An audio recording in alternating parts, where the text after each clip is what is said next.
एक समय की बात है। एक राज्य में एक प्रतापी राजा राज करता था। एक दिन उसके दरबार में एक विदेशी आगंतुक आया और उसने राजा को एक सुंदर पत्थर उपहार स्वरूप प्रदान किया। राजा वह पत्थर देखकर बहुत प्रसन्न हुआ। उसने उस पत्थर से भगवान विष्णु की प्रतिमा का निर्माण कर उसे राज्य के मंदिर में स्थापित करने का निर्णय लिया और प्रतिमा निर्माण का कार्य राज्य के महामंत्री को सौंप दिया। महामंत्री राज्य के सर्वश्रेष्ठ मूर्तिकार के पास गया और उसे वह पत्थर देते हुए बोला, महाराज, मंदिर में भगवान विष्णु की प्रतिमा स्थापित करना चाहते हैं।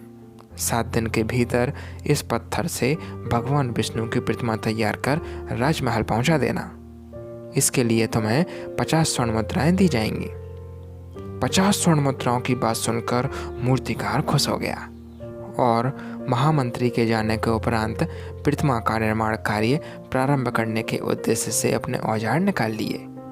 अपने औजारों में से उसने एक हथौड़ा लिया और पत्थर तोड़ने के लिए उस पर हथौड़े से वार करने लगा, किंतु पत्थर जस का तस रहा।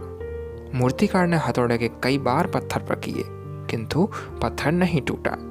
50 बार प्रयास करने के उपरांत मूर्तिकार ने अंतिम बार प्रयास करने के उद्देश्य से हथौड़ा उठाया, किंतु यह सोचकर पत्थर पर प्रहार करने के पूर्व ही उसने हाथ खींच लिए कि जब 50 बार प्रहार करने से पत्थर नहीं टूटा तो अब क्या टूटेगा। वह पत्थर लेकर वापस महामंत्री के पास गया और उसे यह कहकर वापस कराया कि इस पत्थर को तोड़ना नामुमकिन है, इसलिए इससे भगवान विष्णु की प्रतिमा नहीं बनाई जा सकती। महामंत्री को राजा का आदेश हर स्थिति में पूर्ण करना था, इसलिए उसने भगवान विष्णु की प्रतिमा निर्मित करने का कार्य राज्य के एक साधारण से मूर्तिकार को सौंप दिया।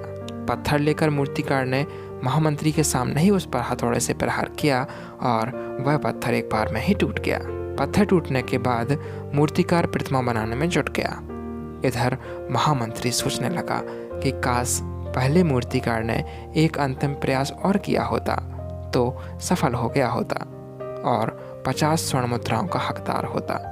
दोस्तों, हम भी अपने जीवन में ऐसी परिस्थितियों से दो चार होते रहते हैं। कई बार किसी कार्य को करने के पूर्व या किसी समस्या के सामने आने पर उसका निराकरण करने के पूर्व ही हमारा आत्मविश्वास डगमगा जाता है और हम प्रयास किए बिना ही हार मान लेते हैं। कई बार हम 1-2 प्रयास में असफलता मिलने पर आगे प्रयास करना छोड़ देते हैं, जबकि हो सकता है कि कुछ प्रयास और करने पर कार्य पूर्ण हो जाता या समस्या का समाधान हो जाता। यदि जीवन में सफलता प्राप्त करनी है तो बार बार असफल होने पर भी तब तक प्रयास नहीं छोड़ना चाहिए जब तक सफलता नहीं मिल जाती।